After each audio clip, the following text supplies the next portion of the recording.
Welcome back to 843 TV. We're now joined by Mr. Frank Soule, who is the Executive Director of the Hilton Head Island Rec Center. How are you today? Doing great. Good. Well, we're halfway through the summer. Right. So what do you guys have? I know y'all are packed during the summer. What else is happening the remainder of the summer? Well, we have a few more programs coming up. We have a tennis camp coming up. We all offer weekly golf camp. We have a surf camp that still people can sign up for. We only have three weeks left in the summer, and people can still come to their summer day camp and other things, but we're really busy and we're really excited about some of the things that we have coming at the end. So there's still plenty of activities for you all to do. We have a half-day sports camp too.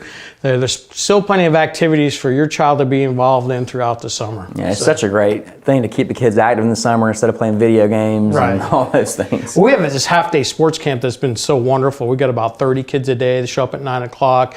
Steve Ruiz is our director of that program. We do everything from lacrosse to basketball, tennis, and he goes out, spends 3 hours with the kids playing nothing but sports and having a great time. That's awesome. Our summer day camp, we've been traveling a lot. We do a lot of field trips to the beach, but we're going to Splash in the Borough here at the end and doing some other things that are very exciting. Nice. So even though it's 3 more weeks till school starts, we have lots of stuff for people to get their kids involved in as we wind down and head toward the school year. That's great. So. Well, though there are, as you said, 3 weeks left to summer, where some of us are starting to think about the fall. So what about fall registration? Yeah, we're at it. We've begun. We have our after-school program that we do. Registration for that is all open. Everything we're going to talk about, all these programs are open now.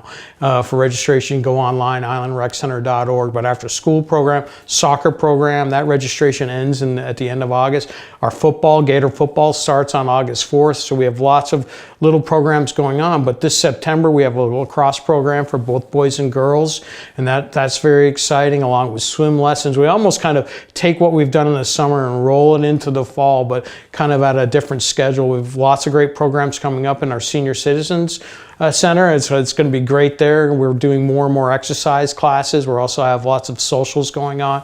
This will be our first year. The town was gracious enough to provide us with a facility up at where the new sheriff's department is located, and our programs up there have really been enhanced and been able to be improved. And we're excited about all the stuff that we're going to be doing. We'll have our 1-year anniversary coming up here in September and look forward to that. But we got to remind everybody they need to start registering now, especially for all the fall programs, especially the athletic component, meaning the soccer and football. It'll be here before we know it. Oh, yeah. So bring us up to date with expansion and enhancement going on. Well, we're very lucky. The town is committed to put together some planning and development money to enhance and expand the current Island Rec Center facility. A master plan was approved about 6 months ago by the town council, and that master plan has actually improving adding bathrooms and doing some different things out at the pool that make it more user-friendly. We're also looking at updating the building. The building was actually opened in August of 1988, so it's time for a makeover. Yes. So we look forward to that, and then looking forward to just bringing things up to date. But we also have on the agenda is to put a second building in behind the current rec center, moving the basketball courts and keeping the playground and doing some of those things. But our goal is to kind of put the second building in and really add a health and fitness component with a walking deck on top of that building. There'll be gym space for volleyball and basketball and some new meeting rooms and some other things to expand upon. But really adding the walking deck would be a key component to kind of tap into the health and fitness craze that people have. On a rainy day like we had the other day, I'm sure that we would be loaded with people looking for some place to come and walk and work out. So that would be covered. You're right. Yeah, it'd be covered to be part of the gymnasium and part of the new gymnasium complex. Growing pains are a great problem to have, but there's a lot going on at Jarvis Park too with the leadership.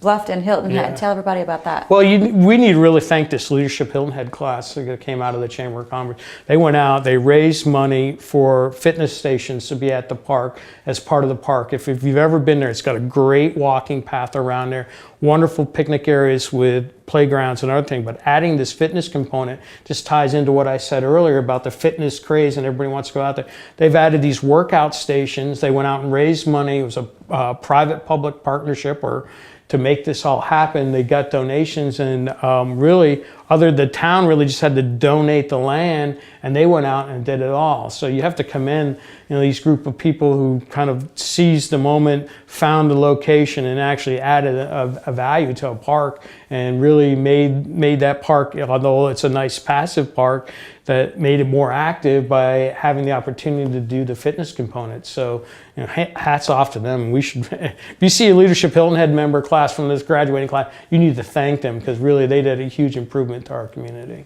Another great exercise activity is rowing and sailing, and I think everybody's seen the pictures of the new center that's going at Squire Pope Park. Right. What can you tell us about the rowing and sailing center? Well, hopefully it'll be completed this fall, and the Island Recreation Association has had the opportunity to manage that. And we'll be working with everybody, not only community members, but the sailing and rowing people, the club, and then also this, those type of programs that we want to bring there. But we also want to do a little bit more. We want to make sure that there's kayaking, and we can do some outdoor adventure camp. The opportunity to provide new programs and new activities as part of what we offer is really exciting. And where we are, I mean, you got to have that, really. I mean, we live on the coast. So. Think about it. It's the first public access to the water on the north end of the island, even though it's going to be for non-motorized activities.